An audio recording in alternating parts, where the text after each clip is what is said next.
Hi guys, ಎಲ್ರು ಹೇಗಿದ್ದೀರಾ? Welcome back to Kannada voice. ನಾವು ಇವತ್ತು ನೋಡ್ತಿರೋ ಮೂವಿ ಯಾವ್ದಂತಂದ್ರೆ ತೆಲುಗಲ್ಲಿ ರಿಲೀಸ್ ಆಗಿರುವಂತಹ ಮೂವಿ ಗೇಮ್ ಚೇಂಜರ್. ಮೂವಿ ತುಂಬಾ ಇಂಟ್ರೆಸ್ಟಿಂಗ್ ಆಗಿರುತ್ತೆ. ಎಕ್ಸ್ಪ್ಲನೇಷನ್ ಇಷ್ಟ ಆದ್ರೆ ಒಂದು ಲೈಕ್ ಮಾಡಿ, ಹಾಗೆ ಚಾನಲ್ ಅನ್ನು ಸಬ್ಸ್ಕ್ರೈಬ್ ಮಾಡಿ. ನೀವು ಮಾಡೋ ಪ್ರತಿಯೊಂದು ಲೈಕ್ಸ್ ನನಗೆ ಮುಂದಿನ ವಿಡಿಯೋಸ್ ಮಾಡ್ಲಿಕ್ಕೆ ಮೋಟಿವೇಶನ್ ಆಗಿರುತ್ತೆ. ಮೂವಿಯ ಸ್ಟಾರ್ಟಿಂಗ್ ಸೀನ್ ನಲ್ಲಿ ಆಂಧ್ರ ಸಿಎಂ ಆಗಿರುವಂತಹ ಸತ್ಯಮೂರ್ತಿ ಸಡನ್ ಆಗಿ ನಿದ್ದೆಯಿಂದ ಹೇಳ್ತಾರೆ. ಅದೇ ಸಮಯದಲ್ಲಿ ಇವರ ಕಣ್ಣ ಮುಂದೆ ಒಬ್ರು ತಾಯಿ ಹಾಗೂ ಮಗ ನಿಂತಿರೋ ಹಾಗೆ ಇವನಿಗೆ ಕಾಣಿಸುತ್ತೆ. ಆದ್ರೆ ಅವರ ಮುಖ ಮಾತ್ರ ಇವರಿಗೆ ಕಾಣಿಸ್ತಾ ಇರೋದಿಲ್ಲ. ಇದನ್ನ ನೋಡಿದ ಸತ್ಯಮೂರ್ತಿಗೆ ಭಯದಿಂದ ಹಾರ್ಟ್ ಅಟ್ಯಾಕ್ ಬಂದ್ಬಿಡುತ್ತೆ. ಹಾಗೆ ಇವರನ್ನ ಆಂಬುಲೆನ್ಸ್ ನಲ್ಲಿ ಸತ್ಯಮೂರ್ತಿಯ ಫ್ರೆಂಡ್ ಆಗಿರುವಂತಹ ಸಭಾ ಹಾಸ್ಪಿಟಲ್ ಕರ್ಕೊಂಡು ಹೋಗ್ತಿರ್ಬೇಕಾದ್ರೆ ಜೋರಾಗಿ ಮಳೆ ಬರ್ಲಿಕ್ಕೆ ಸ್ಟಾರ್ಟ್ ಆಗುತ್ತೆ. ಹಾಗೆ ಇವರು ಹೋಗ್ತಿರುವಂತಹ ಫ್ಲೈಓವರ್ ಜೋರಾಗಿ ಬಂದಿರುವಂತಹ ಮಳೆಯಿಂದಾಗಿ ಒಡೆದು ಹೋಗುತ್ತೆ. ಇದರಿಂದ ಫುಲ್ ಆಗಿ ಟ್ರಾಫಿಕ್ ಜಾಮ್ ಕೂಡ ಆಗುತ್ತೆ. ಹಾಗೆ ಅವರನ್ನ ಆಂಬುಲೆನ್ಸ್ ಇಂದ ಇಳಿಸಿ ಸ್ಟ್ರೆಚರ್ ನಲ್ಲಿ ಹಾಸ್ಪಿಟಲ್ ಗೆ ತಗೊಂಡು ಹೋಗ್ತಾರೆ. ಹಾಗೆ ಹೋಗ್ತಿರ್ಬೇಕಾದ್ರೆ ಈ ಬ್ರಿಡ್ಜ್ ಒಡೆದು ಹೋಗಿರೋ ಬಗ್ಗೆ ಊರಿನ ಜನರಲ್ಲೂ ಮಾತಾಡ್ತಿರ್ತಾರೆ. ಇದು ಇವನ ಕಿವಿಯು ಕೂಡ ಕೇಳಿಸ್ತಾ ಇರುತ್ತೆ. ಅದೇನಂತಂದ್ರೆ ಸರಿಯಾದ ರೀತಿಯಲ್ಲಿ ಬ್ರಿಡ್ಜ್ ಅನ್ನ ಕಟ್ಟಲಿಲ್ಲ, ಸರಿಯಾದ ಕ್ವಾಲಿಟಿ ಇಲ್ಲ, ಹಣವನ್ನ ಮಾತ್ರ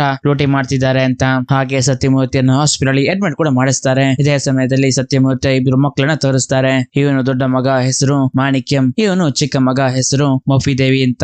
ಸತ್ಯಮೂರ್ತಿ ಸಾವಿನ ಸ್ಟೇಜ್ ವರೆಗೆ ಹೋಗ್ತಾನೆ. ಅದೇ ಸಮಯದಲ್ಲಿ ಇವರಿಬ್ರು ಮಾತಾಡ್ಲಿಕ್ಕೆ ಶುರು ಮಾಡ್ತಾರೆ. ತಂದೆ ಹೋದ್ಮೇಲೆ ಮುಂದಿನ ಸಿಎಂ ನಾನೇ ಅಂತ ಸಭಾಗೆ ಹೇಳ್ತಿರ್ತಾರೆ. ಆದ್ರಲ್ಲಿ ಸತ್ಯಮೂರ್ತಿ ನಾರ್ಮಲ್ ಸ್ಟೇಜ್ ಗೆ ಬರ್ತಾರೆ. ಇದರಿಂದ ಅವರಿಬ್ರು ಕೂಡ ಸುಮ್ನೆ ಆಗ್ತಾರೆ. ಮುಂದಿನ ದಿನ ಸತ್ಯಮೂರ್ತಿ ತುಂಬಾ ಎಮೋಷನಲ್ ಆಗಿ ಸಭಾಗೆ ಹೇಳ್ತಿರ್ತಾನೆ, ನಾವು ಮಾಡಿದ ತಪ್ಪೆಲ್ಲ ನಮ್ಮ ಹಿಂದೆನೆ ಬರ್ತಾ ಇದೆ, ಅದನ್ನೆಲ್ಲ ನಾವು ಹೇಗಾದ್ರೂ ಸರಿ ಮಾಡ್ಬೇಕು ಅಂತ.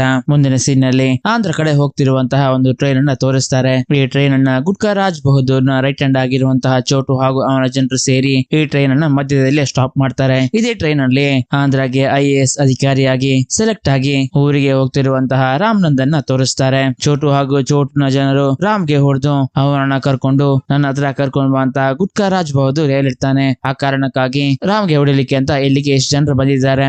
ರಾಮ್ಗೂ ಇವರಿಗೂ ಸಂಬಂಧ ಏನು ಅಂತಂದ್ರೆ, ರಾಮ್ IAS ಅಧಿಕಾರಿ ಆಗೋದಕ್ಕಿಂತ ಮುಂಚೆ IPS ಪೊಲೀಸ್ ಅಧಿಕಾರಿಯಾಗಿ ಆಗಿದ್ದಾಗ ಗುಟ್ಕವನ್ನ ಸೇಲ್ ಮಾಡ್ತಿದ್ದಂತಹ ಗುಟ್ಕಾ ರಾಜ್ ಬಹದ್ದೂರ್ಗೆ ಸೇರಿದ ಫ್ಯಾಕ್ಟರಿಯನ್ನ ಸೀಲ್ ಮಾಡಿ ಗುಟ್ಕವನ್ನೆಲ್ಲ ಬೆಂಕಿಗೆ ಹೊತ್ತಿಸಿರ್ತಾನೆ. ಇದರಿಂದ ಕೋಪಗೊಂಡ ರಾಜ್ ಬಹದ್ದೂರ್ ಅವರ ಜನರಿಗೆ ಹೀರೋನನ್ನ ಹೊಡೆದು ಎಳ್ಕೊಂಡ್ ಬನ್ನಿ ಅಂತ ಹೇಳಿರ್ತಾನೆ. ಆದ್ರೆ ಇಲ್ಲಿ ರಾಮ್ ಅವರ ಜನರಿಗೆ ಎಲ್ಲರಿಗೆ ಹೊಡೆದು ಅವರನ್ನ ಟ್ರೈನ್ ಟ್ರ್ಯಾಕ್ ನಲ್ಲಿ ಕಟ್ಟಿ ಹಾಕ್ತಾನೆ. ಮತ್ತೆ ಚೋಟನ ಮೊಬೈಲ್ ನಿಂದ ರಾಜ್ ಬಹದ್ದೂರ್ಗೆ ಕಾಲ್ ಮಾಡಿ, ನಿನ್ನ ರೈಟ್ ಹ್ಯಾಂಡ್ ಇವಾಗ ತುಂಬಾ ಬ್ಯುಸಿ ಆಗಿದ್ದಾನೆ, ನೀನು ಬೇಗ ಬಂದ್ರೆ ಅವನನ್ನ ಕಾಪಾಡಬಹುದು ಅಂತ ರಾಜ್ ಬಹದ್ದೂರ್ಗೆ ಹೇಳ್ತಾನೆ. ಹಾಗೆ ರಾಜ್ ಬಹದ್ದೂರ್ ಕೂಡ ಅವನ ಹೆಲಿಕಾಪ್ಟರ್ ನಲ್ಲಿ ರಾಮ್ ನ ಹತ್ರ ಬರ್ತಾನೆ. ರಾಮ್ ರಾಜ್ ಬಹದ್ದೂರ್ ನ ಜನರನ್ನೆಲ್ಲ ಅವನ ಕೈಗೆ ಒಪ್ಪಿಸಿ ರಾಜ್ ಬಹದ್ದೂರ್ ನ ಹೆಲಿಕಾಪ್ಟರ್ ಅನ್ನು ತಗೊಂಡು ಇವನು ಊರಿಗೆ ಬರ್ತಾನೆ. ಹಾಗೆ ಇಲ್ಲಿ ಒಂದು ಎಂಟ್ರಿ ಸಾಂಗ್ ನಡೆಯುತ್ತೆ. ಹಾಗೆ ಎಲ್ಲ ಮುಗಿದ್ಮೇಲೆ ಇವನು ಮನೆಗೆ ಬರ್ತಾನೆ. ಮನೆಯಲ್ಲಿ ಇವನನ್ನ ಎಲ್ಲರೂ ವೆಲ್ಕಮ್ ಮಾಡ್ತಾರೆ. ಹಾಗೆ ಮನೆಯಲ್ಲಿ ಇವನಿಗೆ ಫೋರ್ಸ್ ಕೂಡ ಮಾಡ್ತಿರ್ತಾರೆ, ನೀನ್ ಬೇಗ ಮದುವೆ ಆಗು ಅಂತ.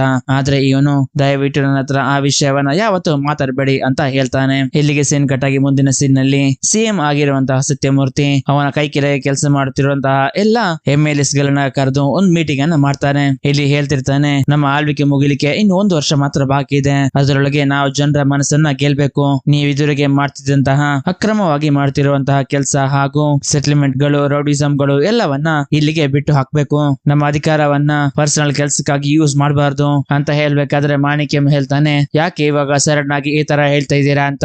ಅದಕ್ಕೆ ಸತ್ಯಮೂರ್ತಿ, ಇವಾಗ ನೀನ್ ಮಾಡಿರೋ ಕೆಲಸದಿಂದ ನನ್ನ ಜೀವನೇ ಹೋಗ್ತಾ ಇತ್ತು. ಆ ಫ್ಲೈಓವರ್ ಮಾಡಿಸ್ಲಿಕ್ಕೆ ಕಾಂಟ್ರಾಕ್ಟ್ ಅನ್ನ ಕೊಟ್ಟಿರೋದು ನೀನೇ ಅಲ್ವಾ, ಅದರಿಂದ ತುಂಬಾ ಜನರು ಪ್ರಾಣವನ್ನು ಕೂಡ ಕಳ್ಕೊಂಡಿದ್ದಾರೆ ಅಂತ ಹೇಳ್ತಾರೆ. ಇದನ್ನ ಹೇಳ್ಬೇಕಾದ್ರೆ ಮಾಣಿಕ್ಯಂ ಸುಮ್ನೆ ಆಗ್ತಾನೆ. ಮತ್ತೆ ಈ ಕಡೆಯಿಂದ ಮೋಫಿದೇವಿ ಎದ್ದು, ಇವಾಗ ನಾವು ಸಡನ್ ಆಗಿ ಒಳ್ಳೆಯವರಾದ್ರೆ ಯಾವ ಜನರು ಕೂಡ ನಮ್ಮನ್ನ ನಂಬೋದಿಲ್ಲ, ಅದು ಮಾತ್ರ ಅಲ್ಲ ನಮ್ಮ ಕೆಳಗೆ ಕೆಲಸ ಮಾಡುತ್ತಿರುವಂತಹ ಅಧಿಕಾರಿಗಳಿಗೆ ಏನ್ ಹೇಳೋದು, ಅದರಿಂದ ನಮಗೆ ತುಂಬಾ ಪ್ರಾಬ್ಲಮ್ ಕೂಡ ಆಗ್ಬಹುದು ಅಂತ ಹೇಳ್ಬೇಕಾದ್ರೆ ಸತ್ಯಮೂರ್ತಿ ಹೇಳ್ತಾನೆ, ಏನ್ ಬೇಕಾದ್ರೂ ಆಗ್ಲಿ ಅದನ್ನ ನಾವು ಎದುರಿಸಲೇಬೇಕು.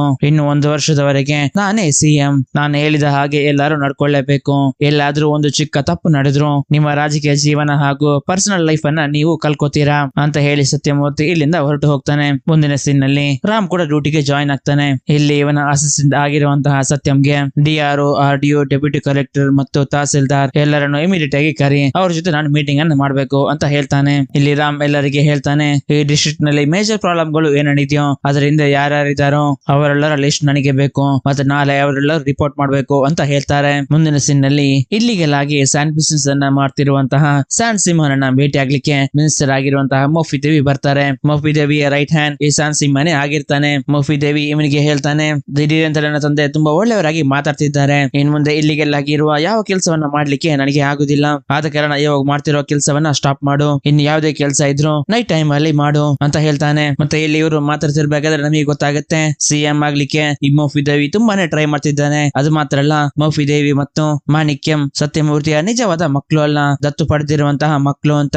ಮುಂದಿನ ದಿನ ಇಲ್ಲಿಗೆಲ್ಲಾಗಿ ಯಾರೆಲ್ಲ ಆಕ್ಟಿವೇಟ್ ಆಗಿದ್ದಾರೋ ಅವ್ರ ಲಿಸ್ಟ್ ಅನ್ನೆಲ್ಲ ರಾಮ್ ಕೇಳಿರ್ತಾನಲ್ವಾ, ಹಾಗೆ ಅವರೆಲ್ಲರೂ ಇಲ್ಲಿಗೆ ಬಂದಿರ್ತಾರೆ. ಇದರಲ್ಲಿ ಸ್ಯಾಂಡ್ ಸಿಂಹ ಕೂಡ ಇರ್ತಾನೆ. ಇಲ್ಲಿಗೆ ಬಂದಿರುವವರ ಲಿಸ್ಟ್ ಅಲ್ಲಿ 4 ಜನ ಮಿಸ್ ಆಗಿರ್ತಾರೆ. ಅವರನ್ನ ಇಮಿಡಿಯೇಟ್ ಆಗಿ ಅರೆಸ್ಟ್ ಮಾಡ್ಲಿಕ್ಕೆ ರಾಮ್ ಅವನ ಅಸಿಸ್ಟೆಂಟ್ ಗೆ ಹೇಳ್ತಾನೆ. ಮತ್ತೆ ಇಲ್ಲಿರುವವರಿಗೆ ರಾಮ್ ಹೇಳ್ತಾನೆ, ಇದುವರೆಗೆ ನೀವು ಇಲ್ಲಿಗೆಲ್ಲಾಗಿ ಮಾಡ್ತಿದ್ದಂತಹ ಎಲ್ಲಾ ಕೆಲಸವನ್ನ ಇನ್ಮೇಲೆ ಸ್ಟಾಪ್ ಮಾಡ್ಬೇಕು. ನಿಮ್ಮಿಂದ ತುಂಬಾ ಜನರಿಗೆ ಪ್ರಾಬ್ಲಮ್ ಕೂಡ ಆಗ್ತಾ ಇದೆ. ಅದು ಇನ್ಮೇಲೆ ಯಾವತ್ತೂ ನಡಿಬಾರ್ದು. ನೀವು ಲೀಗಲ್ ಆಗಿ ಮಾಡ್ತಿರುವಂತಹ ಕೆಲಸ ಮಾತ್ರ ಇನ್ ಮುಂದೆ ನಡಿಬೇಕು ಅಂತ ಹೇಳ್ಬೇಕಾದ್ರೆ ಇದಕ್ಕೆ ಇವರು ಯಾರು ಒಪ್ಕೊಳ್ಳಿಕ್ಕೆ ರೆಡಿ ಇರುವುದಿಲ್ಲ. ಅದಕ್ಕೆ ಅವರನ್ನೆಲ್ಲ 2 ವ್ಯಾನ್ ಅಲ್ಲಿ ಕರ್ಕೊಂಡು ಹೋಗ್ತಾನೆ. ಇಲ್ಲಿ ನಮಗೆ ಗೊತ್ತಾಗುವ ವಿಷಯ ಅಂತಂದ್ರೆ ಸ್ಯಾನ್ ಸಿಂಹ ಮತ್ತು ರಾಮ್ ಕಾಲೇಜ್ ನಲ್ಲಿ ಒಟ್ಟಿಗೆ ಇದ್ರು ಅಂತ. ಹಾಗೆ ಎಲ್ಲರ ಹತ್ರನೂ ಮೊಬೈಲ್ ಅನ್ನು ಕೂಡ ತಗೊಳ್ಳಿಕ್ಕೆ ಅವನ ಅಸಿಸ್ಟೆಂಟ್ ಗೆ ಹೇಳ್ತಾನೆ. ರಾಮ್ ಇವರನ್ನೆಲ್ಲ ಕರ್ಕೊಂಡು ಮೊದಲು ಆರ್ಸಿ ಅಪ್ಪಾರಾವ್ ಎನ್ನುವ ವ್ಯಕ್ತಿಯ ಫ್ಯಾಕ್ಟರಿಗೆ ಕರ್ಕೊಂಡು ಹೋಗ್ತಾನೆ. ಇದೊಂದು ಅಕ್ಕಿಯ ಫ್ಯಾಕ್ಟರಿ ಆಗಿರುತ್ತೆ. ಅಲ್ಲಿರೋ ಅಕ್ಕಿಗಳನ್ನೆಲ್ಲ ಚೆಕ್ ಮಾಡ್ತಿರ್ಬೇಕಾದ್ರೆ ಅದು ತುಂಬಾ ಶೈನಿಂಗ್ ಆಗಿ ಇರೋದನ್ನ ರಾಮ್ ಗಮನಿಸ್ತಾನೆ. ಇದರಲ್ಲಿ ಬೇರೆ ತರಹದ ಶೈನಿಂಗ್ ಪಾಲಿಶ್ ಅನ್ನ ಮಿಕ್ಸ್ ಮಾಡಿದ್ದಾರೆ ಅಂತ ರಾಮ್ಗೆ ಗೊತ್ತಾಗುತ್ತೆ. ಇದರಿಂದ ಬೇರೆ ಬೇರೆ ಜನರಿಗೆ ಬೇರೆ ಬೇರೆ ತರಹದ ಕಾಯಿಲೆಗಳು ಬಂದಿದೆ ಅಂತ ಅಪ್ಪಾರಾವ್ಗೆ ಹೇಳಿ ಇವನ ಫ್ಯಾಕ್ಟರಿಗೆ ಸೀಲ್ ಅನ್ನ ಹಾಕ್ತಾನೆ. ಹಾಗೆ ಎಲ್ಲರನ್ನ ಕರ್ಕೊಂಡು ಮುಂದೆ ಮಾಲ್ ಮಲ್ಲೇಶ್ವರ ಅನ್ನೋ ವ್ಯಕ್ತಿಯ ಶಾಪಿಂಗ್ ಮಾಲ್ ಗೆ ಹೋಗ್ತಾನೆ. ಹಾಗೆ ಇಲ್ಲಿ ಒಂದು ಫೈರ್ ಇಂಜಿನ್ ನ 7th ಫ್ಲೋರ್ ಗೆ ಅಲ್ಲಿರೋ ರೂಟ್ ಮೂಲಕ ಮೇಲೆ ಹೋಗ್ಲಿಕ್ಕೆ ಹೇಳ್ತಾನೆ. ಆದ್ರೆ ಅದಕ್ಕೆ ಹೊರಗಡೆ ಹೋಗ್ಲಿಕ್ಕೆ ಆಗ್ತಾ ಇರೋದಿಲ್ಲ. ಇಲ್ಲಿ ರಾಮ್ ಮಲ್ಲೇಶ್ವರ ರಾವ್ಗೆ ಹೇಳ್ತಾನೆ, ಫೈರ್ ಇಂಜಿನ್ ಹೋಗುವಷ್ಟು ದಾರಿಯನ್ನ ಮಾಡ್ಬೇಕು ಅಂತ ಬಿಲ್ಡಿಂಗ್ ಸ್ಟಾರ್ಟಿಂಗ್ ನಲ್ಲಿ ಹೇಳಿದ್ದೆವು, ಆದ್ರೆ ನೀವು ಅದನ್ನ ಮಾಡಿಲ್ಲ. ಇಲ್ಲಿ ಆದ್ರೂ ಯಾವ್ದಾದ್ರು ಫ್ಲೋರ್ ಅಲ್ಲಿ ಬೆಂಕಿ ಕಾಣಿಸಿದ್ರೆ ಅದನ್ನ ಹೇಗೆ ನಂದಿಸುದು? ನಿಮಗೆ ಈ ತರಹದ ಮಾಲ್ 18 ಇದೆ. ರೀಸೆಂಟ್ ಆಗಿ ಅದರಲ್ಲೊಂದು ಇವಾಗ ಬೆಂಕಿಗೆ ಸುಟ್ಟು ಹೋಯ್ತು. ಅದರಲ್ಲಿ 37 ಜನ ಸಾವನ್ನಪ್ಪಿದ್ರು. ಕಾರಣ ಮೇಲ್ಗಡೆ ಫೈರ್ ಇಂಜಿನ್ ಹೋಗ್ಲಿಕ್ಕೆ ಆಗ್ಲಿಲ್ಲ ಅಂತ. ಅದಕ್ಕೆ ಇವನು ಹೇಳ್ತಾನೆ, ಈ ಮಾಲ್ ಅನ್ನ ಓಪನ್ ಮಾಡಿದ್ದು ಮಿನಿಸ್ಟರ್ ಮೋಫಿ ದೇವಿ ಅಂತ. ಅದಕ್ಕೆ ರಾಮ್, ಹಾಗಿದ್ರೆ ಈ ಮಾಲ್ ಅನ್ನ ನಾನು ಕ್ಲೋಸ್ ಮಾಡಿಸ್ತೀನಿ ಅಂತ ಹೇಳಿ ಮಾಲ್ ನಲ್ಲಿರುವ ಎಲ್ಲಾ ವ್ಯಕ್ತಿಗಳನ್ನ ಹೊರಗಡೆ ಕಳಿಸಿ ಈ ಮಾಲ್ ಗೆ ಬಾಂಬ್ ಬಿಡ್ಲಿಕ್ಕೆ ಅವನ ವ್ಯಕ್ತಿಗೆ ಹೇಳ್ತಾನೆ. ಹಾಗೆ ಬಾಂಬ್ ಗಳನ್ನ ಇಟ್ಟು ಈ ಮಾಲ್ ಅನ್ನ ಫುಲ್ ಆಗಿ ಡೆಮಾಲಿಶ್ ಕೂಡ ಮಾಡಿಸ್ತಾನೆ. ಇದರಿಂದ ಭಯವಿದ್ದ ಮಿಕ್ಕಿದ ಜನರು ಎಲ್ಲರೂ ನೀವು ಹೇಳಿದ ಹಾಗೆ ಮಾಡ್ತೀವಿ ಅಂತ ರಾಮ್ ಹತ್ರ ಕೈ ಮುಗಿದು ಕೇಳ್ಕೊತಾರೆ. ಹಾಗೆ ಮುಂದಿನ ಸೀನ್ ನಲ್ಲಿ ದಿನಗಳು ಕಳೆದಂತೆ ರಾಮ್ ನ ತಮ್ಮನ ಮದುವೆ ಕೂಡ ಫಿಕ್ಸ್ ಆಗಿರುತ್ತೆ. ಹಾಗೆ ಇಲ್ಲಿ ರಾಮ್ ಹಾಗೂ ರಾಮ್ ನ ಫ್ರೆಂಡ್ಸ್ ಎಲ್ಲ ಜೊತೆ ಸೇರಿರ್ತಾರೆ. ಹಾಗೆ ಇಲ್ಲಿ ಎಲ್ಲರೂ ಡ್ರಿಂಕ್ಸ್ ಪಾರ್ಟಿ ಅನ್ನ ಮಾಡ್ತಿರ್ಬೇಕಾದ್ರೆ ಅವನ ಫ್ರೆಂಡ್ಸ್ ಕೇಳ್ತಾರೆ, ನೀನ್ ಯಾಕೆ ಇನ್ನು ಮದುವೆ ಮಾಡ್ಕೊಳ್ಳಿಲ್ಲ ಅಂತ. ಅದಕ್ಕೆ ಇವನೊಂದು ಫ್ಲಾಶ್ ಬ್ಯಾಕ್ ಅನ್ನ ಹೇಳಲಿಕ್ಕೆ ಶುರು ಮಾಡ್ತಾನೆ. ಏನಂತಂದ್ರೆ ಇವನ ಕಾಲೇಜ್ ಲೈಫ್ ನಲ್ಲಿ ಇವನಿಗೆ ಸಿಟ್ಟು ಜಾಸ್ತಿ ಬರ್ತಾ ಇತ್ತು. ಇಲ್ಲಿ ಎಲ್ಲ ತಪ್ಪು ನಡೀತಿದೆ ಅಂತ ಇವನಿಗೆ ಗೊತ್ತಾಗುತ್ತೋ ಅಲ್ಲಿ ಎಲ್ಲ ಅವರಿಗೆ ಹೋಗಿ ಹೊಡಿತಾನೆ ಇರ್ತಾನೆ. ಇದೇ ಸಮಯದಲ್ಲಿ ಆಗಿರುತ್ತೆ ಸ್ಯಾನ್ ಸಿಂಹ ಅವನ ಕಾಲೇಜ್ ಲೈಫ್ ನಲ್ಲಿ ಗಾಂಜಾ ಸಪ್ಲೈ ಮಾಡ್ತಿದ್ದ ಅಂತ ಗೊತ್ತಾಗಿ ಸ್ಯಾನ್ ಸಿಂಹ ಹಾಗೂ ಅವನ ಜೊತೆ ಎಲ್ಲರಿಗೆ ಹೊಡಿತಿರ್ತಾನೆ. ಹಾಗೆ ಮುಂದಿನ ದಿನ ಇವನು ಪ್ರೊಫೆಸರ್ ಕೆಪಿ ಅನ್ನೋ ವ್ಯಕ್ತಿಯನ್ನ ಹುಡ್ಕೊಂಡು ಹೋಗ್ತಾನೆ. ಆ ಪ್ರೊಫೆಸರ್ ಕೆಪಿ ಬೇರೆ ಯಾರು ಅಲ್ಲ, ಈ ಮೂವಿಯ ಹೀರೋಯಿನ್ ದೀಪಿಕಾಳ ತಂದೆ ಆಗಿರುತ್ತೆ. ಹಾಗೆ ಇವನು ಅವರು ಹೋಗ್ತಿರುವ ವೆಹಿಕಲ್ ಅನ್ನು ತಡೆದು ಹೀರೋಯಿನ್ ನ ಕಣ್ಮುಂದೆನೆ ಅವಳ ತಂದೆಗೆ ಹೊಡಿಲಿಕ್ಕೆ ಶುರು ಮಾಡ್ತಾನೆ. ರಾಮ್ ನನ್ನ ತಡೆದ ದೀಪಿಕಾ, ಯಾಕೆ ನನ್ನ ತಂದೆಗೆ ಹೊಡಿತಾ ಇದೀಯಾ? ಯಾರ್ ನೀನು? ನಿನಗೆ ಏನ್ ಬೇಕು ಅಂತ. ಆವಾಗ ರಾಮ್, ಪ್ರೊಫೆಸರ್ ಕೆಪಿ ಅಂದ್ರೆ ಇವ್ರೇ ಅಲ್ವಾ ಅಂತ ಕೇಳ್ತಾನೆ. ಆವಾಗ ಇವಳು ಹೇಳ್ತಾನೆ, ನಿನಗೆ ಯಾವ ಕೆಪಿ ಬೇಕು? ಬೇರೆ ಡಿಪಾರ್ಟ್ಮೆಂಟ್ ನಲ್ಲಿ ಇನ್ನೊಬ್ರು ಕೆಪಿ ಸರ್ ಇದ್ದಾರೆ, ನೀನು ರಾಂಗ್ ಪರ್ಸನ್ ಅನ್ನ ಹುಡ್ಕೊಂಡು ಬಂದಿದ್ಯಾ ಅಂತ.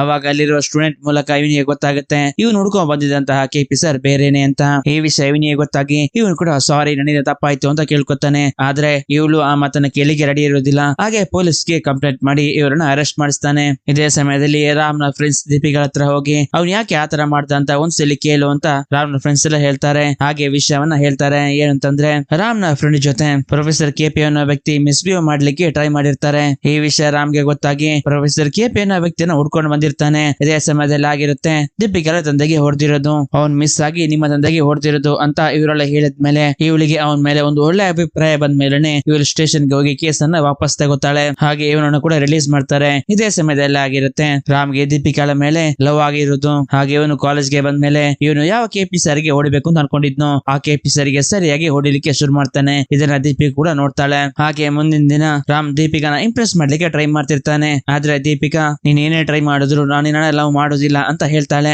ನಿನಗೆ ಕೋಪ ಜಾಸ್ತಿ, ಯಾವಾಗ ನೋಡಿದ್ರು ಯಾರನ್ನಾದ್ರೂ ಹೊಡಿತಾನೆ ಇರ್ತೀಯ, ನಿನಗೂ ಯಾವುದೇ ಕಾರಣಕ್ಕೂ ಸೆಟ್ ಆಗೋದಿಲ್ಲ, ಸುಮ್ನೆ ನನ್ನ ಹಿಂದೆ ಬರ್ಬೇಡ ಅಂತ ಹೇಳ್ತಾಳೆ. ಅದಕ್ಕೆ ಇವನು, ನಾನು ಇವಾಗ ಏನ್ ಮಾಡಿದ್ರೆ ನಿನಗೆ ಎಷ್ಟ ಆಗುತ್ತೆ ಅಂತ ಕೇಳಿದಾಗ ನೀನ್ ನಿನ್ನ ಕೋಪನ ಕಂಟ್ರೋಲ್ ಮಾಡ್ಬೇಕು ಅಂತ ಹೇಳ್ತಾಳೆ. ಅದು ಮಾತ್ರ ಅಲ್ಲ, ನಿನಗೆ ಎಷ್ಟೇ ಕೋಪ ಬಂದ್ರು ನೀನ್ ಯಾರಿಗೂ ಹೊಡಿಬಾರ್ದು ಅಂತಾನು ಹೇಳ್ತಾಳೆ. ಹಾಗೆ ಇವನು ತನ್ನ ಕೋಪನ ಕಂಟ್ರೋಲ್ ಮಾಡ್ಲಿಕ್ಕೆ ಡ್ಯಾನ್ಸ್, ಯೋಗಾಸನ, ಗೇಮ್ಸ್ ಎಲ್ಲಾನು ಮಾಡ್ತಿರ್ತಾನೆ. ಇದನ್ನೆಲ್ಲ ದೀಪಿಗೆ ಕೂಡ ನೋಡ್ತಿರ್ತಾಳೆ. ಇದನ್ನ ಇದನ್ನೆಲ್ಲ ನೋಡಿದ್ಮೇಲೆ ದೀಪಿಕಾಗೂ ರಾಮ್ ಮೇಲೆ ಲವ್ ಶುರು ಆಗುತ್ತೆ. ಹಾಗಿರ್ಬೇಕಾದ್ರೆ ಒಂದು ದಿನ ಇವರಿಬ್ರು ಮಾತಾಡ್ಕೊಂಡು ಹೋಗ್ತಿರ್ಬೇಕಾದ್ರೆ ಸ್ಯಾನ್ ಸಿಂಹ ಮತ್ತು ಅವನ ಫ್ರೆಂಡ್ಸ್ ಇವನನ್ನ ಗೇಲಿ ಮಾಡ್ಲಿಕ್ಕೆ ಶುರು ಮಾಡ್ತಾರೆ. ಹಾಗೆ ಕೆಟ್ಟದಾಗಿ ಕೂಡ ಹೇಳ್ತಿರ್ತಾರೆ. ಇದರಿಂದ ಇವನಿಗೆ ಕೋಪ ಕೂಡ ಬರ್ತಾ ಇರುತ್ತೆ. ಆದ್ರೆ ಇವನು ಅದನ್ನೆಲ್ಲ ಕಂಟ್ರೋಲ್ ಮಾಡ್ಕೊಂಡಿರ್ತಾನೆ. ಹಾಗೆ ರಾಮ್ ದೀಪಿಕಾನ ಇಲ್ಲಿಂದ ಕರೆಸಿದ್ಮೇಲೆ ಇವನಿಗೆ ಬಂದಿರೋ ಕೋಪಕ್ಕೆ ಅವರಿಗೆ ಓಡಿಬೇಕು ಅಂತ ಡಿಸೈಡ್ ಮಾಡಿರ್ತಾನೆ. ಹಾಗೆ ರಾಮ್ ಅಲ್ಲಿಂದ ಸೀದಾ ಕಾಲೇಜ್ಗೆ ಬಂದು ಸ್ಯಾನ್ ಸಿಂಹ ಮತ್ತು ಅವನ ಜನರಿಗೆ ಸರಿಯಾಗಿ ಹೊಡಿತಾನೆ. ಇದೇ ಸಮಯದಲ್ಲಿ ಇದನ್ನೆಲ್ಲ ದೀಪಿಕಾ ಕೂಡ ನೋಡ್ತಾಳೆ. ಹಾಗೆ ದೀಪಿಕಾ ಇವನಿಗೆ ಕೆಲವು ವಿಷಯಗಳನ್ನ ಹೇಳ್ತಾಳೆ. ನಿನಗೆ ಬಂದಿರೋ ಕೋಪ ನ್ಯಾಯವಾದದ್ದೇ, ಆದ್ರೆ ಆ ಕೋಪವನ್ನ ತೋರಿಸ್ಲಿಕ್ಕೆ ಇದು ಸರಿಯಾದ ದಾರಿಯಲ್ಲ. ಇದರಿಂದ ನಿನಗೂ ಅವರಿಗೂ ತುಂಬಾನೇ ತೊಂದರೆ ಆಗ್ಬಹುದು. ನಿನ್ನ ಕೋಪಕ್ಕೆ ನ್ಯಾಯ ಇರ್ಬೇಕು ಅಂತಂದ್ರೆ ನೀನೊಬ್ಬ ಅಧಿಕಾರಿ ಆಗ್ಬೇಕು. ನೀನು IAS ಅಧಿಕಾರಿ ಆಗು ಅಂತ ಹೇಳ್ತಾಳೆ. ಅದಕ್ಕೆ ಅವನು ಯಾಕೆ IAS, ನಾನು IPS ಆಗ್ತೀನಿ ಅಂತ ಹೇಳ್ಬೇಕಾದ್ರೆ ಇವಳು ಹೇಳ್ತಾಳೆ, ನೀನು IPS ಆದ್ರೆ ನಿನಗೆ ಬರುವ ಕೋಪಕ್ಕೆ ನೀನು ಎಲ್ಲರನ್ನು ಎನ್ಕೌಂಟರ್ ಮಾಡಿ ಸಾಯಿಸ್ತೀಯ. ಎಲ್ಲಾದ್ರೂ ನೀನು IPS ಆದ್ರೆ ಲೈಫ್ ಲಾಂಗ್ ನಾನು ನಿನ್ನ ಹತ್ರ ಮಾತಾಡೋದೇ ಇಲ್ಲ ಅಂತ ಹೇಳಿ ಇವಳು ಇಲ್ಲಿಂದ ಹೊರಟು ಹೋಗ್ತಾಳೆ. ಇವನು ಕಾಲೇಜ್ ಲೈಫ್ ಅನ್ನ ಮುಗಿಸ್ಕೊಂಡು IAS ಅಧಿಕಾರಿ ಆಗ್ಲಿಕ್ಕೆ ಟ್ರೈ ಮಾಡ್ತಾನೆ. ಆದ್ರೆ ಅವನಿಗೆ ಮಾರ್ಕ್ ಕಮ್ಮಿ ಸಿಕ್ಕಿರೋದ್ರಿಂದ ಇವನು IPS ಗೆ ಸೆಲೆಕ್ಟ್ ಆಗ್ತಾನೆ. ಹಾಗೆ ಇವನು ಟ್ರೈನಿಂಗ್ ಅನ್ನ ಮುಗಿಸ್ಕೊಂಡು ವಾಪಸ್ ಊರಿಗೆ ಬರ್ಬೇಕಾದ್ರೆ ಅವಳು ಈ ಊರು ಬಿಟ್ಟೆ ಹೋಗಿದ್ಲು. ಅವಳು ನನ್ನ ಹತ್ರ ಮಾತಾಡೋದನ್ನೇ ಬಿಟ್ಬಿಟ್ಟಿದ್ಲು. ಅವಳನ್ನ ತುಂಬಾ ಕಡೆ ಹುಡುಕಾಡ್ದೆ, ಆದ್ರೆ ಅವಳು ಸಿಗ್ಲಿಲ್ಲ. ಮತ್ತೆ ನಾನು IAS ಅಧಿಕಾರಿ ಆಗ್ಲಿಕ್ಕೆ ಟ್ರೈ ಮಾಡ್ತಾನೆ ಇದ್ದೆ. ಇವಾಗ ಸೆಲೆಕ್ಟ್ ಆಗಿ ಇಲ್ಲಿಗೆ ಬಂದಿದ್ದೀನಿ ಅಂತ ಹೇಳ್ತಾನೆ. ಆವಾಗ ಈ ಗ್ರೂಪ್ ಅಲ್ಲಿರೋ ಒಬ್ಬ ಫ್ರೆಂಡ್ ಹೇಳ್ತಾನೆ, ಆ ದೀಪಿಕಾ ಇವಾಗ ಇಲ್ಲಿದ್ದಾರೆ ಅಂತ ನನಗೆ ಗೊತ್ತು ಅಂತ ಹೇಳ್ಬೇಕಾದ್ರೆ ಇವನಿಗೆ ಖುಷಿ ಆಗುತ್ತೆ. ರಾಮ್ ಕೂಡ ಎಲ್ಲಿ ಅಂತ ಕೇಳ್ಬೇಕಾದ್ರೆ ಅವನು ಕುಡಿದಿರೋ ಡ್ರಿಂಕ್ಸ್ ಗೆ ಇಲ್ಲಿಯೇ ಅನ್ಕಾನ್ಶಿಯಸ್ ಆಗ್ತಾನೆ. ಅವನಿಗೆ ಮತ್ತೆ ಕಾನ್ಶಿಯಸ್ ಬರೋವರೆಗೂ ಅವನ ಫ್ರೆಂಡ್ಸ್ ಗೆ ಇವನನ್ನ ನೋಡ್ಕೊಳ್ಳಿಕ್ಕೆ ಹೇಳ್ತಾರೆ. ಮತ್ತೆ ರಾಮ್ ಇಲ್ಲಿಗೆಲ್ಲಾಗಿ ಹೊಯ್ಗೆಯನ್ನು ತೆಗಿತಿರುವಂತಹ ಜಾಗಕ್ಕೆ ರಾಮ್ ರೈಡ್ ಮಾಡ್ಲಿಕ್ಕೆ ಅಂತ ಬರ್ತಾನೆ. ಇದನ್ನ ನೋಡಿದ ಸ್ಯಾನ್ ಸಿಂಹಗೆ ಭಯ ಶುರು ಆಗುತ್ತೆ. ಹಾಗೆ ಅವನ ಜನರನ್ನೆಲ್ಲ ರೆಡಿ ಮಾಡಿ ಇಟ್ಕೋತಾನೆ. ಆದ್ರೆ ರಾಮ್ ಹೊರಗಡೆ ಬರೋದಿನಿ ಕಾರಣ ಮೇಲೆ ಕೂತ್ಕೊಂಡು ಅಲ್ಲಿಯೇ ಮಲಗ್ಲಿಕ್ಕೆ ಶುರು ಮಾಡ್ತಾನೆ. ಹಾಗೆ ಬೆಳಗ್ಗೆವರೆಗೂ ಇವನು ಅಲ್ಲೇ ಇರ್ತಾನೆ. ಹಾಗೆ ಇಲ್ಲಿರುವ ಎಲ್ಲ ಕೆಲಸದವರು ತಮ್ಮ ಕೆಲಸವನ್ನ ಮುಗಿಸ್ಕೊಂಡು ಹೋಗ್ತಿರ್ಬೇಕಾದ್ರೆ ಆ ಕೆಲಸದವರು ಹೋಗ್ತಿರುವಂತಹ ಲಾರಿಯನ್ನ ರಾಮ್ ಸೀಸ್ ಮಾಡ್ತಾನೆ. ಹಾಗೆ ಅದರಲ್ಲಿರುವ ಎಲ್ಲಾ ಜನರನ್ನು ಅರೆಸ್ಟ್ ಮಾಡಿ ಜೈಲಿಗೆ ಕೂಡ ಕರ್ಕೊಂಡು ಹೋಗ್ತಾನೆ. ಈ ವಿಷಯ ಸಿಂಹನ ಮೂಲಕ ಮಿನಿಸ್ಟರ್ ಮೋಫಿ ದೇವಿಯ ಕಿವಿಗೆ ಕೂಡ ಬೀಳುತ್ತೆ. ಮೋಫಿ ದೇವಿ ಅವನ ವಕೀಲನ ಮೂಲಕ ಅವರನ್ನೆಲ್ಲ ಹೊರಗಡೆ ತೆಗಿ ಅಂತ ಹೇಳ್ಬೇಕಾದ್ರೆ ವಕೀಲ್ ಹೇಳ್ತಾನೆ, ಕಲೆಕ್ಟರ್ ರಾಮ್ ಹಾಕಿರುವ ಕೇಸ್ ಸರ್ ಇದು, ಅವರನ್ನ ಗೂಂಡಸ್ ಕೇಸ್ ಮೇಲೆ ಹೊರಗಡೆ ಹಾಕಿದ್ದಾರೆ. ಅವರನ್ನು ತೆಗಿಲಿಕ್ಕೆ ಮಿನಿಮಮ್ 1 ವರ್ಷ ಕೂಡ ಆಗ್ಬಹುದು, ಅದಕ್ಕೆ ತುಂಬಾ ದುಡ್ಡು ಕೂಡ ಖರ್ಚಾಗಬಹುದು ಅಂತ ಹೇಳ್ಬೇಕಾದ್ರೆ ದೇವಿ ಸಿಂಹಗೆ ಹೇಳ್ತಾನೆ, ನೀನು ಹೊರಗಡೆಯಿಂದ ಜನರನ್ನ ಕರ್ಕೊಂಡ್ಬಂದು ಕೆಲಸವನ್ನ ನಡೆಸು ಅಂತ.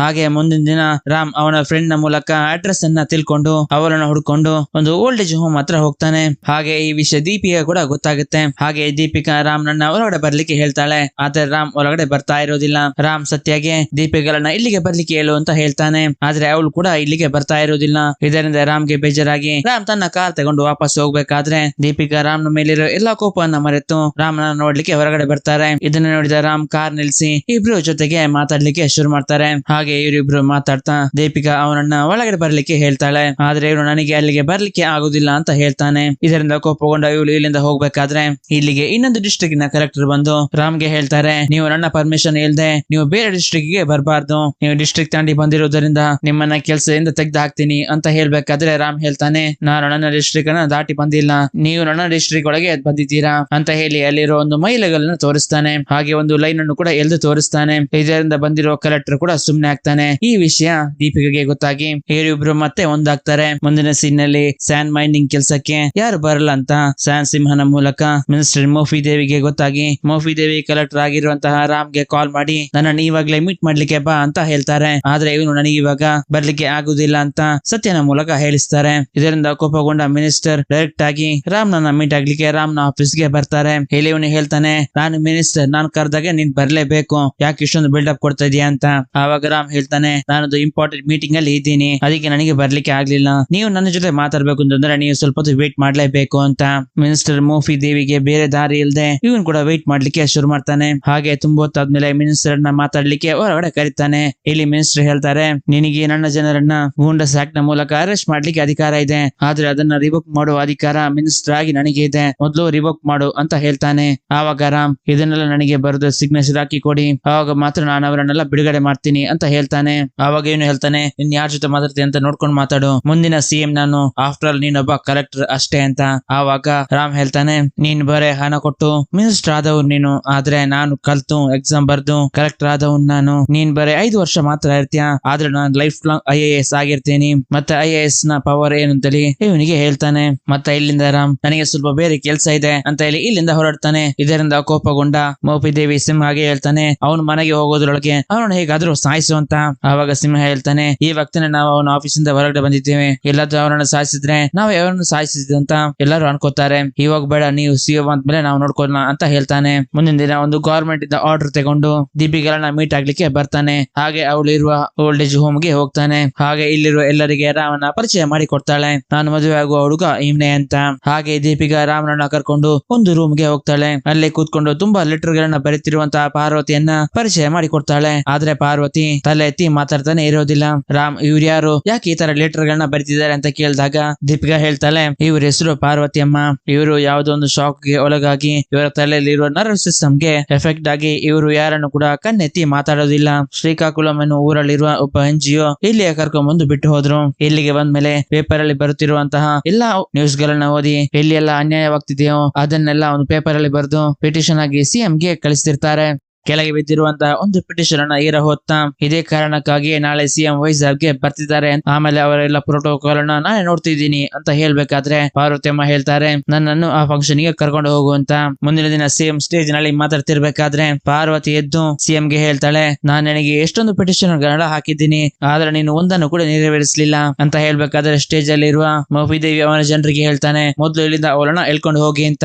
ಆವಾಗ CM ಸತ್ಯಮೂರ್ತಿ ಹೇಳ್ತಾನೆ, ಹಾಗೇನ್ ಮಾಡಬೇಡ, ಅವರನ್ನು ಮೊದ್ಲು ಸ್ಟೇಜ್ ಕರ್ಕೊಂಡ್ ಬಾ ಅಂತ. ಪಾರ್ವತಿ ಜೊತೆ ದೀಪಿಗೆ ಕೂಡ ಬರ್ತಿರ್ತಾಳೆ. ಇದೇ ಸಮಯದಲ್ಲಿ ಇವರ ಜೊತೆ ರಾಮ್ ಕೂಡ ಬರ್ತಾನೆ. ಇದನ್ನ ನೋಡಿದಾಗ CM ಗೆ ಶಾಕ್ ಆಗುತ್ತೆ. ಹಾಗೆ ಜೊತೆಗಿರುವಂತಹ ಸಭಾ ಕೂಡ ಶಾಕ್ ಆಗುತ್ತೆ. ಸತ್ಯಮೂರ್ತಿ ಸ್ಟಾರ್ಟಿಂಗ್ ನಲ್ಲಿ ನೋಡಿದಂತಹ ಅಮ್ಮ ಮಗನ ತರ ಪಾರ್ವತಿ ಹಾಗೂ ರಾಮ್ ಕಾಣಿಸ್ತಿರ್ತಾರೆ. ಇವರು ಹತ್ರ ಬಂದ ಹಾಗೇನೆ CM ಪಾರ್ವತಿಗೆ ಕೈಯನ್ನ ಮುಗಿತಾನೆ. ಇಲ್ಲಿ ಪಾರ್ವತಿ ಕೇಳ್ತಾಳೆ, ಏನ್ ಸತ್ಯ ಚೆನ್ನಾಗಿದ್ಯಾ? ಮಕ್ಕಳು ಕುಡಿಯುವ ಹಾಲಿನಲ್ಲಿ ಬೇಕಿಂಗ್ ಸೋಡಾವನ್ನ ಮಿಕ್ಸ್ ಮಾಡಿ ಮಕ್ಕಳಿಗೆ ಕೊಡ್ತಿದ್ದಾರೆ, ಅದರಿಂದ ತುಂಬಾ ಮಕ್ಕಳು ಸಾವಿನ ಸ್ಟೇಜ್ ವರೆಗೂ ಹೋಗ್ತಿದ್ದಾರೆ. ಇದನ್ನೆಲ್ಲ ಮಾಡ್ತಿರೋ ಅವನಿಗೆ ನೀನು ಪದವಿಯನ್ನ ಕೊಡ್ತಾ ಇದೀಯಾ ಅಂತ ಹೇಳ್ಬೇಕಾದ್ರೆ CM ಗೆ ಅರ್ಥ ಆಗದೆ ರಾಮ್ಗೆ ಈ ವಿಷಯವನ್ನ ಕೇಳ್ತಾನೆ. ಆವಾಗ ರಾಮ್ ಕೆಲವು ರಿಪೋರ್ಟ್ ಗಳನ್ನೆಲ್ಲ ತೋರಿಸಿ ಅದರಲ್ಲಿ ಹೈ ಲೆವೆಲ್ ಆಗಿರುವಂತಹ ಕಾಸ್ಟಿಕ್ ಸೋಡಾ ಹಾಗೂ ಹೈಡ್ರೋಜನ್ ಪೆರಾಕ್ಸೈಡ್ ಮಿಕ್ಸ್ ಆಗಿದೆ ಅಂತ ಹೇಳ್ತಿರ್ಬೇಕಾದ್ರೆ ಮೋಫಿದೇವಿ ಅವ್ರು ತಂದಿರುವಂತಹ ರಿಪೋರ್ಟ್ ಅನ್ನೆಲ್ಲ ಅರ್ಧ ಹಾಕ್ತಾನೆ. ಇಲ್ಲಿ ಮೋಫಿದೇವಿ ಹೇಳ್ತಾನೆ, ಅವರೆಲ್ಲ ಸುಳ್ಳು ಹೇಳ್ತಿದ್ದಾರೆ, ಇವರನ್ನೆಲ್ಲ ಇಲ್ಲಿ ನಡೆಸ್ಕೊಂಡು ಮಾತಾಡೋದು ತಪ್ಪು ಅಂತ ಹೇಳಿ ಪಾರ್ವತಿಯನ್ನ ಹಾಗೂ ದೀಪಿಕಾರನ್ನ ಸ್ಟೇಜ್ ಇಂದ ಹೊರಗಡೆ ದೂಡಿ ಹಾಕ್ಲಿಕ್ಕೆ ನೋಡ್ತಾನೆ. ಆವಾಗ ಅವರನ್ನ ರಾಮ್ ಹಿಡ್ಕೋತಾನೆ. ಇದರಿಂದ ಕೋಪಗೊಂಡ ರಾಮ್ ಎಲ್ಲರ ಮುಂದೆ ಮೋಫಿದೇವಿಯ ಕೆನ್ನೆಗೆ ಹೊಡಿತಾನೆ. ಇದರಿಂದ ಅವನಿಗೆ ಕೂಡ ಕೋಪ ಬರುತ್ತೆ. ಆವಾಗ ಸತ್ಯಮೂರ್ತಿ ಹೇಳ್ತಾನೆ, ನೀನ್ ಮಾಡಿದ್ದು ತಪ್ಪು, ಮೊದ್ಲು ಅವ್ರ ಹತ್ರ ಸಾರಿ ಕೇಳು ಅಂತ. ಮೋಫಿದೇವಿಗೆ ಬೇರೆ ದಾರಿ ಇಲ್ಲದೆ ಸಾರಿ ಕೇಳಿ ಸ್ಟೇಜ್ ಇಂದ ಹೊರಗಡೆ ಹೋಗ್ತಾನೆ. ಮತ್ತೆ CM ಕೂಡ ಪಾರ್ವತಿಗೆ ನನ್ನನ್ನ ಕ್ಷಮಿಸಿ ಅಂತ ಹೇಳಿ ಹೋಗ್ಬೇಕಾದ್ರೆ ಪಾರ್ವತಿ ಹೇಳ್ತಾಳೆ, ನೀನ್ ಮಾಡಿರೋ ತಪ್ಪಿಗೆ ಕ್ಷಮೆನೇ ಇಲ್ಲ ಅಂತ.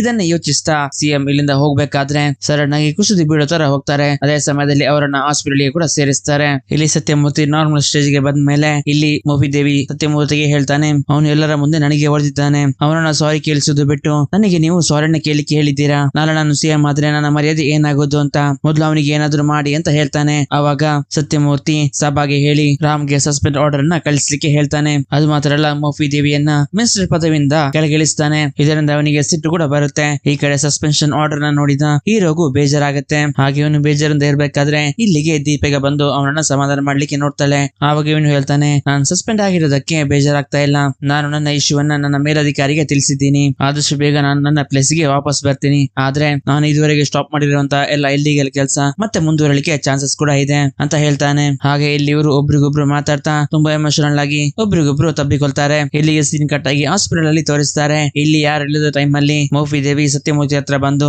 ನನ್ನಕ್ಕೆ ಮಿನಿಸ್ಟರ್ ಪದವಿಯಿಂದ ಕೆಳಗಿಳಿಸಿದ್ರಿ ಅಂತ ಕೇಳ್ಬೇಕಾದ್ರೆ, ನೀನ್ ಮಾಡಿರೋ ಕೆಲಸಕ್ಕೆ ನಿನ್ನ ಮಿನಿಸ್ಟರ್ ಪದವಿಯಿಂದ ಮಾತ್ರ ಅಲ್ಲ ನಮ್ಮ ಪಾರ್ಟಿಯಿಂದಾನೇ ಹೊರಗಡೆ ಇರ್ತೀನಿ ಅಂತ ಹೇಳ್ಬೇಕಾದ್ರೆ ಮೋಫಿದೇವಿಗೆ ಸಿಟ್ಟು ಬಂದು ತಂದೆ ಅಂತ ನೋಡದೆ ಎದೆಗೆ ಹೊಡೆದು ಸತ್ಯಮೂರ್ತಿಯನ್ನ ಸಾಯಿಸ್ತಾನೆ. ಹಾಗೆ ಈ ವಿಷಯ ಎಲ್ಲಾ ಪಾರ್ಟಿಯವರಿಗೆ ಗೊತ್ತಾಗಿ ಇವರೊಂದು ಮೀಟಿಂಗ್ ಅನ್ನ ನಡೆಸ್ತಾರೆ. ಅದು ಮಾತ್ರ ಅಲ್ಲ, ಇಲ್ಲಿ ಇವರಿಬ್ಬರಿಗೂ ಕೂಡ ಮಾತುಕತೆ ನಡೆಯುತ್ತೆ. ಮುಂದಿನ CM ನಾನೇ ಅಂತ. ಇಲ್ಲಿ ಮಾಣಿಕ್ಯಂ ಹೇಳ್ತಿರ್ತಾನೆ, ದೊಡ್ಡ ಮಗ ನಾನೇ ಮುಂದಿನ CM, ನನಗೆ ಎಲ್ಲ ವಿಷಯ ಗೊತ್ತಿದೆ ಅಂತ.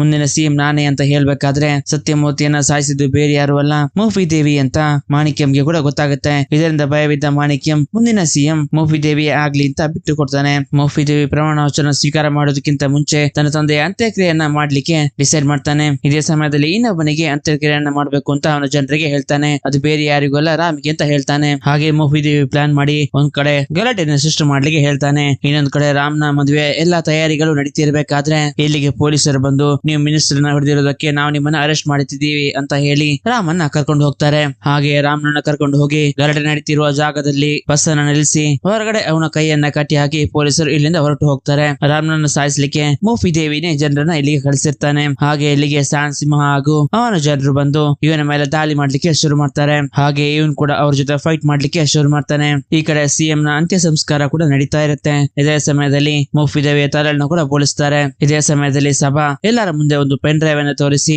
ಸಿಎಂ ಸತ್ಯಮೂರ್ತಿ ಸಾಯೋದಕ್ಕಿಂತ ಮುಂಚೆ ಒಂದು ವಿಷಯವನ್ನ ಈ ಪೆನ್ ಡ್ರೈವ್ ಅಲ್ಲಿ ಹೇಳ್ಬಿಟ್ಟು ಹೋಗಿದ್ದಾರೆ, ಅದು ಏನು ಅಂತ ನೋಡಿ ಅಂತ.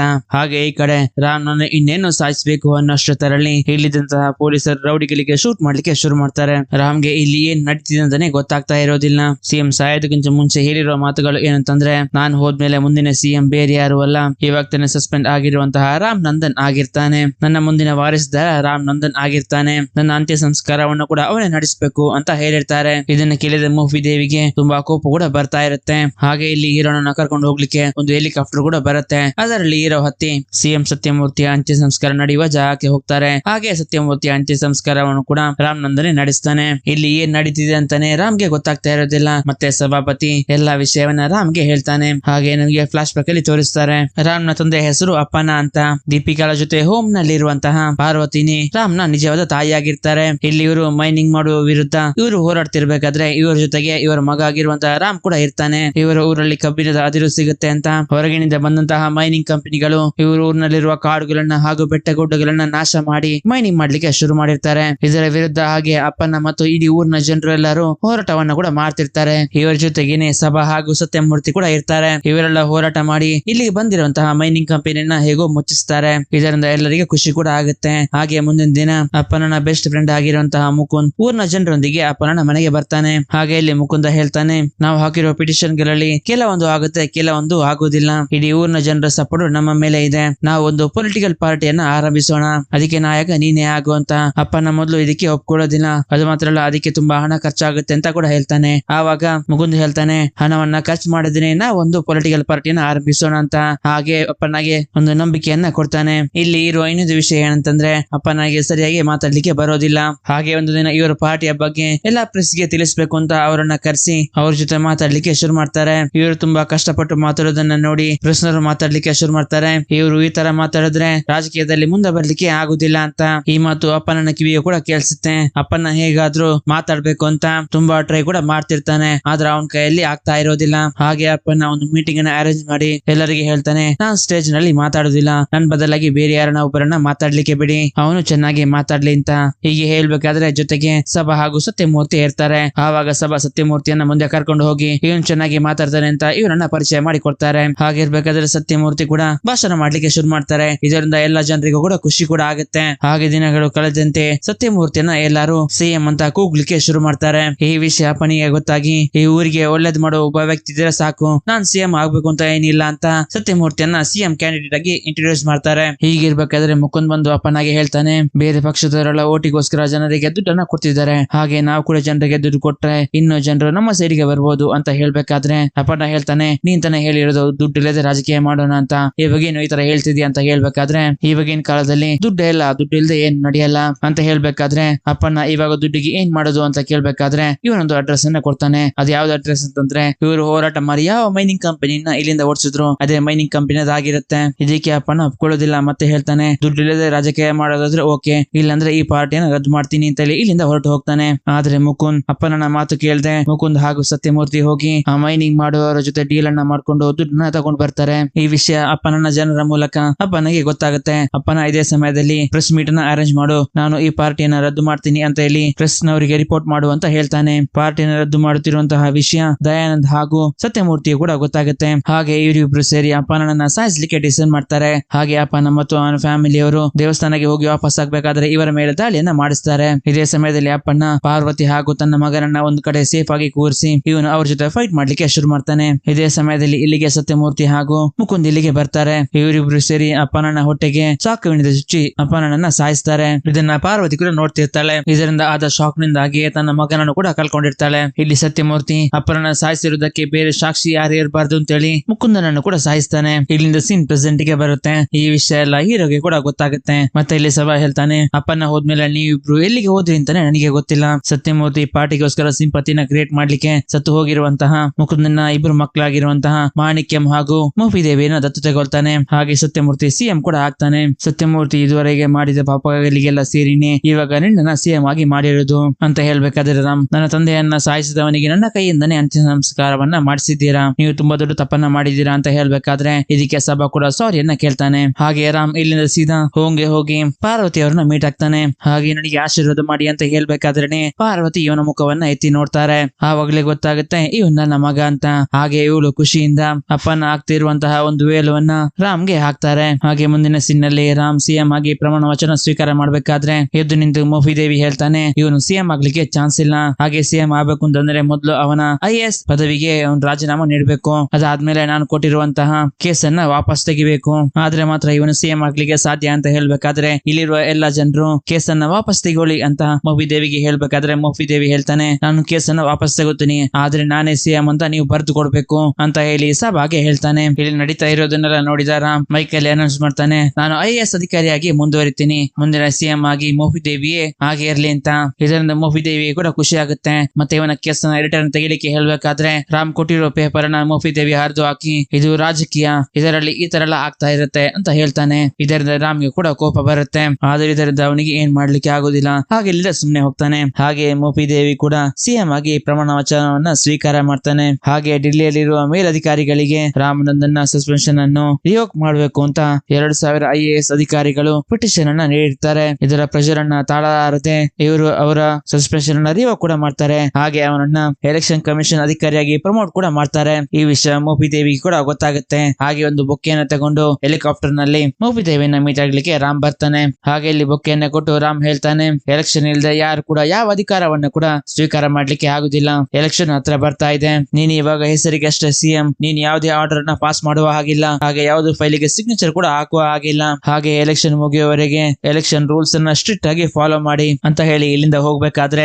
ಮೋಫಿದೇವಿ ಹೇಳ್ತಾನೆ, ಎಲೆಕ್ಷನ್ ಅನ್ನ ಹೇಗೆ ನಡೆಸಬೇಕು ಅಂತ ನನಗೆ ಗೊತ್ತು, ಆದ್ರೆ ಎಲೆಕ್ಷನ್ ಅಲ್ಲಿ ಹೇಗೆ ಗೆಲ್ಬೇಕು ಅಂತ ನನಗೆ ಗೊತ್ತು ಅಂತ ಹೇಳ್ತಾನೆ. ಈ ಕಡೆ ಸಭಾ ಅಪ್ಪನ ಹೆಸರಿನಲ್ಲಿ ಒಂದು ಹೊಸ ಪಕ್ಷವನ್ನ ಪ್ರಾರಂಭಿಸ್ತಾರೆ. ಹಣವಿಲ್ಲದ ರಾಜಕೀಯವೇ ನಮ್ಮ ಗುರಿ ಅಂತ ಹೇಳಿ ಪ್ರಕಟಣೆ ಕೂಡ ಮಾಡ್ತಾರೆ. ಈ ಕಡೆ ನಮ್ಮ ಎಲೆಕ್ಷನ್ ಮೀಟಿಂಗ್ ಅನ್ನ ನಡೆಸ್ತಿರ್ಬೇಕಾದ್ರೆ ಇದರಲ್ಲಿ ಕರಪ್ಟೆಡ್ ಆಫೀಸರ್ ಗಳನ್ನೆಲ್ಲ ಬೇರೆಯವರಿಗೆ ಟ್ರಾನ್ಸ್ಫರ್ ಮಾಡ್ತಾನೆ. ಹಾಗೆ ಮೋಫಿದೇವಿಗೆ ಯಾರೆಲ್ಲ ಸಪೋರ್ಟ್ ಮಾಡ್ತಾರೋ ಅವರನ್ನೆಲ್ಲರನ್ನು ಟ್ರಾನ್ಸ್ಫರ್ ಮಾಡ್ತಾನೆ. ಹಾಗೆ ಒಳ್ಳೆ ಅಧಿಕಾರಿಗಳನ್ನೆಲ್ಲ ಇವರ ಜೊತೆ ಇಟ್ಕೋತಾನೆ. ಹಾಗೆ ಎಲ್ಲ ಪಾರ್ಟಿಯವರು ಎಲ್ಲ ಕಡೆ ಅವರ ಪ್ರಚಾರವನ್ನ ಸ್ಟಾರ್ಟ್ ಮಾಡ್ತಾರೆ. ಹಾಗೆ ಈ ಕಡೆ ರಾಮ್ ಊರ್ ಜನರಿಗೆ ಓಟಿಗೆ ಹಣ ತೆಗೆದು ತಪ್ಪು ಅಂತ ಹೇಳ್ತಾನೆ. ಅವಾಗ ಊರ್ ಜನರು ಅವ್ರು ಓಟಿಸ್ಕೊಂಡು ನಮಗೆ ಒಳ್ಳೇದಂತೂ ಮಾಡಲ್ಲ, ಹಾಗೆ ಅವ್ರು ಕೂಡ 2000 ರೂಪಾಯಿನ ತಗೊಳ್ದು ಬಿಟ್ರೆ ನಮಗೆ ಬೇರೆ ದಾರಿನೂ ಇಲ್ಲ ಅಂತ ಹೇಳ್ತಾರೆ. ಅದಕ್ಕೆ ರಾಮ್ ಓಕೆ ಸರಿ, ಹಾಗಾದ್ರೆ ಅವ್ರ ಹತ್ರ ಒಂದು ಓಟಿಗೆ 20,000 ರೂಪಾಯಿ ಕೇಳಿ, ಯಾಕೆಂತಂದ್ರೆ ಅವರು 5 ವರ್ಷದಲ್ಲಿ ಕೋಟಿಗಟ್ಟಲೆ ಲಾಭವನ್ನ ಗಳಿಸ್ತಾರೆ, ಒಂದು ಓಟಿನಿಂದ 1 ಲಕ್ಷದವರೆಗೂ ಲಾಭವನ್ನ ಗಳಿಸ್ತಾರೆ, ನೀವು ಕೇಳಿದ್ರೆ ಅವ್ರು ಕೊಡ್ಲೇಬೇಕು ಅಂತಾನು ಹೇಳ್ತಾರೆ. ಇದಕ್ಕೆ ಜನರು ಕೂಡ ಓಕೆ ಅಂತ ಹೇಳ್ತಾರೆ. ಈ ವಿಷಯ ಮೋಫಿದೇವಿಯ ಕಿವಿಗೆ ಕೂಡ ಹೋಗುತ್ತೆ. ಆದ್ರೆ ಇದಕ್ಕೆ ಇವನು ಒಪ್ಕೋತಾ ಇರೋದಿಲ್ಲ.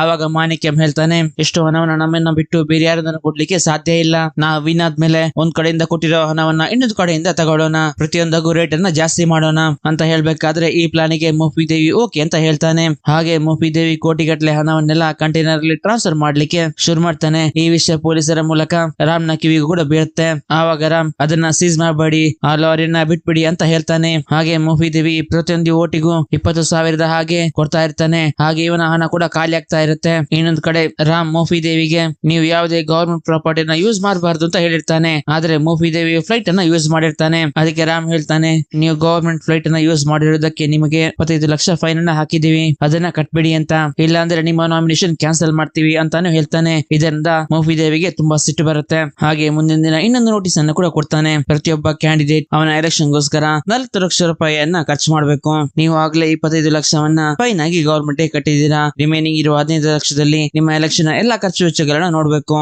ಅಂತ ಹೇಳ್ಬೇಕಾದ್ರೆ ಮೋಫಿದೇವಿಯ ಜೊತೆ ಇರೋ ಒಬ್ಬ ವ್ಯಕ್ತಿ ಹೇಳ್ತಾನೆ, 15 ಲಕ್ಷ ನಮ್ಮ ಜೊತೆ ಇರೋವರಿಗೆ ಊಟದ ಖರ್ಚಿಗೆನೆ ಸಾಕಾಗೋದಿಲ್ಲ ಅಂತ ಹೇಳ್ಬೇಕಾದ್ರೆ ಇಲ್ಲಿ ಮೋಫಿ ಜೊತೆಗೆ ಯಾರ್ಯಾರಿದ್ದಾರೋ ಅವರೆಲ್ಲರೂ ಇವನನ್ನು ಬಿಟ್ಟು ಹೊರಟು ಹೋಗ್ತಾರೆ. ಹಾಗೆ ಮೋಫಿ ಹತ್ರ ಇರುವ ಗವರ್ಮೆಂಟ್ ವೆಹಿಕಲ್ ಆಗಿರುವ ಕಾರನ್ನು ಕೂಡ ಹೀರೋ ಸೀಸ್ ಮಾಡ್ಕೊಂಡು ಅವನು ತಗೊಂಡು ಹೋಗ್ತಾನೆ. ಇದರಿಂದ ಬೇರೆ ದಾರಿ ಇಲ್ಲದೆ ಮೋಫಿದೇವಿ ನಡ್ಕೊಂಡೆ ತಮ್ಮ ಎಲೆಕ್ಷನ್ ಪ್ರಚಾರವನ್ನ ಶುರು ಮಾಡ್ತಾನೆ. ಹಾಗೆ ದಿನಗಳು ಹೋಗ್ತಿದ್ದ ಹಾಗೇನೆ ಮಾಣಿಕ್ಯಂ ಕೋಟಿಗಟ್ಟಲೆ ಹಣವನ್ನ ಬೇರೆಯವರಿಗೆ ತಗೊಂಡು ಹೋಗ್ತಿದ್ದಾನೆ ಅಂತ ವಿಷಯ ಗೊತ್ತಾಗುತ್ತೆ. ಹಾಗೆ ಅಲ್ಲಿಗೆ ರಾಮ್ ಬಂದು ಆ ಲಾರಿಯನ್ನ ಹಾಗೂ ಅದರಲ್ಲಿರುವ ಹಣವನ್ನ ಸೀಸ್ ಮಾಡ್ತಾನೆ. ಮಾಡ್ತಾನೆ. ಹಾಗೆ ಎಲೆಕ್ಷನ್ ರೂಲ್ಸ್ ಅನ್ನ ಬ್ರೇಕ್ ಮಾಡಿರೋದಕ್ಕೆ ಮಾಣಿಕ್ಯಂನ ನಾಮಿನಿ ಲಿಸ್ಟ್ ಇಂದ ಕ್ಯಾನ್ಸಲ್ ಮಾಡಿಸ್ತಾನೆ. ಹಾಗೆ ಅವನಿಗೆ ಒಂದು ನೋಟಿಸ್ ಅನ್ನ ಕೂಡ ಕಳಿಸ್ತಾನೆ. ಹಾಗೆ ಎಲೆಕ್ಷನ್ ಟೈಮ್ ಅಲ್ಲಿ ಎಲೆಕ್ಷನ್ ನಡೆಯೋದಕ್ಕಿಂತ ಮುಂಚೆನೆ ಸ್ಕೂಲ್ ನಲ್ಲಿ ಒಂದು ಬಾಂಬ್ ಕೂಡ ಬ್ಲಾಸ್ಟ್ ಆಗುತ್ತೆ. ಇಲ್ಲಿ ಏನ್ ನಡೀತು ಅಂತ ನೋಡ್ಲಿಕ್ಕೆ ಇಲ್ಲಿಗೆ ರಾಮ್ ಕೂಡ ಬರ್ತಾನೆ. ಇದೇ ಸಮಯದಲ್ಲಿ ಇಲ್ಲಿಗೆ ಮೋಪಿ ದೇವಿ ಕೂಡ ಬರ್ತಾನೆ. ಮೋಪಿ ದೇವಿ ಹೇಳ್ತಾನೆ, ಇದೇನು ಆಟೋಮೆಟಿಕ್ ಆಗಿ ಬ್ಲಾಸ್ಟ್ ಆಗಿಲ್ಲ, ಅಲ್ಲಿಗೆ ಬಾಂಬ್ ಇಟ್ಟಿರೋದೇ ನಾನು. ಇಲ್ಲಿ ಲಕ್ಷಗಟ್ಟಲೆ ವೋಟಿಂಗ್ ಬೂತ್ ಇದೆ, ಅದರಲ್ಲಿ ರ್ಯಾಂಡಮ್ ಆಗಿ 7 ಬೂತ್ಗಳಲ್ಲಿ ಬಾಂಬ್ ಅನ್ನ ಸೆಟ್ ಮಾಡಿದ್ದೀನಿ. ಅದು ಯಾವಾಗ ಬ್ಲಾಸ್ಟ್ ಆಗುತ್ತೆ ಅಂತ ನನಗೆ ಕೂಡ ಗೊತ್ತಿಲ್ಲ ಅಂತ ಹೇಳ್ಬೇಕಾದ್ರೆ ರಾಮಿಗೆ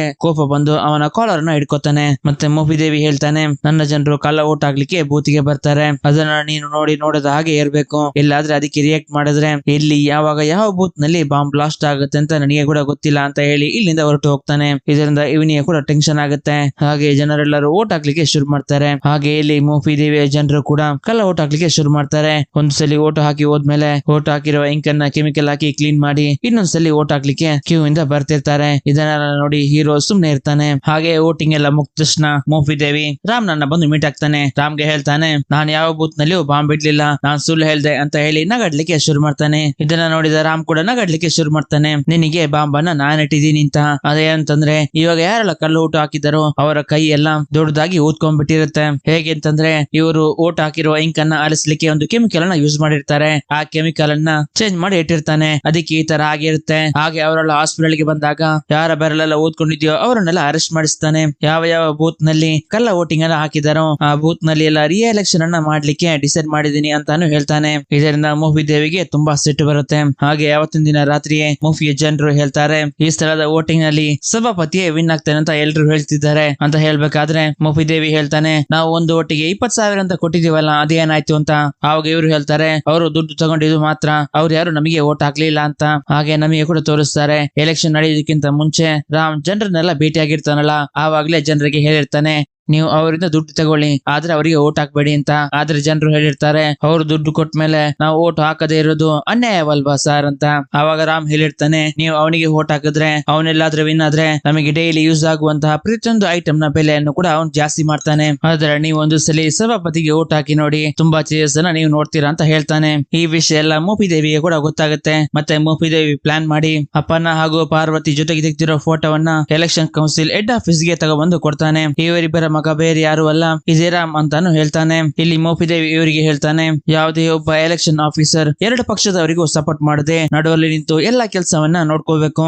ಆದ್ರೆ ಇವನ ತಂದೆಯ ಪಾರ್ಟಿಗೆ ಸಪೋರ್ಟ್ ಅನ್ನ ಮಾಡ್ತಿದ್ದಾನೆ ಅಂತ ಹೇಳಿ ಕಂಪ್ಲೇಂಟ್ ಅನ್ನ ರೈಸ್ ಮಾಡ್ತಾನೆ. ಮತ್ತೆ ರಿ ಎಲೆಕ್ಷನ್ ಅನ್ನು ಕೂಡ ನಡೆಸಬೇಕು ಅಂತ ಹೇಳಿದಾಗ ರಾಮ್ ಅವನ ತಂದೆ ತಾಯಿಯ ಫೋಟೋವನ್ನು ತೋರಿಸಿ ಹೇಳ್ತಾನೆ, ನನ್ನ ಅಪ್ಪ ಅಮ್ಮ ಇವರೇ ಅಂತ ತನ್ನನ್ನು ಬೆಳೆಸಿರೋ ಅಪ್ಪ ಅಮ್ಮನ ಫೋಟೋವನ್ನ ತೋರಿಸ್ತಾನೆ. ಎಲೆಕ್ಷನ್ ಕೌನ್ಸಿಲರ್ ಮೋಪಿ ದೇವಿಗೆ ಸಪೋರ್ಟಿಂಗ್ ಆಗಿ ಮಾತಾಡ್ತಾರೆ. ಇವಾಗ ಅಪ್ಪನ ಜೀವಂತವಾಗಿಲ್ಲದ ಕಾರಣ ಇವನ ತಾಯಿಯನ್ನ ಎಂಕ್ವೈರಿ ಮಾಡ್ಲಿಕ್ಕೆ ಇಲ್ಲಿ ಕರೆಸ್ತಾರೆ. ಎಲೆಕ್ಷನ್ ಕೌನ್ಸಿಲ್ ಅವರು ರಾಮನ ತೋರಿಸಿ ಇವನ್ ಯಾರು ಅಂತ ಕೇಳಿದಾಗ ಇವ್ ನನ್ನ ಮಗ ಅಂತಾನೆ ಪಾರ್ವತಿ ಹೇಳ್ತಾರೆ. ಆವಾಗ ರಾಮ್ ಪಾರ್ವತಿಯನ್ನ ನೋಡಿ, ಸರ್ ಇವರು ಸ್ವಲ್ಪ ಮೆಂಟಲಿ ಚಾಲೆಂಜ್ಡ್ ಪರ್ಸನ್, ಇವ್ರು ಹೇಳಿದನ್ನ ನಾವು ತಗೊಳ್ಳಿಕ್ಕೆ ಆಗುದಿಲ್ಲ ಅಂತ ಹೇಳ್ತಾನೆ. ಈ ಮಾತನ್ನ ಕೇಳಿದ ಪಾರ್ವತಿಗೆ ಬೇಜಾರು ಕೂಡ ಆಗುತ್ತೆ. ಆವಾಗ ಮೋಪಿ ದೇವಿ ಹೇಳ್ತಾನೆ, ಮೊದಲು DNA ಟೆಸ್ಟ್ ಮಾಡಿ ಸರ್, ಅವಾಗ ಗೊತ್ತಾಗುತ್ತೆ ಅಂತ.